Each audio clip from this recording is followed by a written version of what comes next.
I'll try to make a long story short. We're a couple in our early 30s, and our daughter is 4. She's a great kid, but we've also tried really hard to parent her a specific way, which means no screen time on most days, normalizing spending tons of time outside and reading and on hobbies. She has gone on hikes and camping trips with us, and that took a lot of effort. We hyped up hiking as a household, and she actually does really well on trips. She's a kid, so we go through tears and meltdowns, but she's genuinely able to participate. We decided that this summer we want to go on an international trip to a destination that's known for outdoors activities.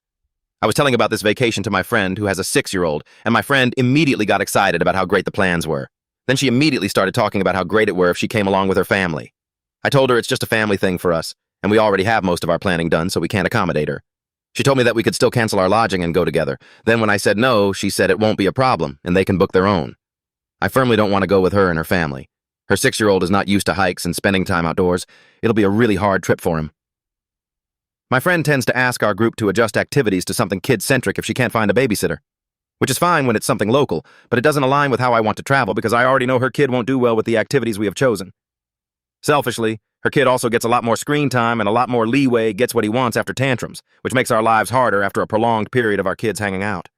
I gently told her we want to do things that probably wouldn't be very fun for her kid, and she said she's sure he will do great, but we can adjust if needed. At that point, I told her I'm not adjusting anything. It's our trip. It's a big expense, and my husband and I want to do what we have already planned. If she chooses to go at the same time, she can do whatever she wants, but we will not be seeing her there unless it's exactly what we had already planned or otherwise aligns with our family needs. She's mad that I don't want to make this into a great experience for the kids, and that I am saying no to creating great memories together because she remembers very fondly a trip her family took with some family friends when she was a child, and wants to give the same thing to her own. Edited to add, I am so overwhelmed by all of the responses. Thank you. I have such a hard time saying no, and genuinely felt like shit about the whole interaction. This is a woman who has been part of my life for the better part of 2 decades, and she's a kind person, and her son is a sweet kid, so it was making me feel awful to say no again and again. But indeed, I would never have asked someone a second time, much less a third, and that thought was helpful for me to reframe.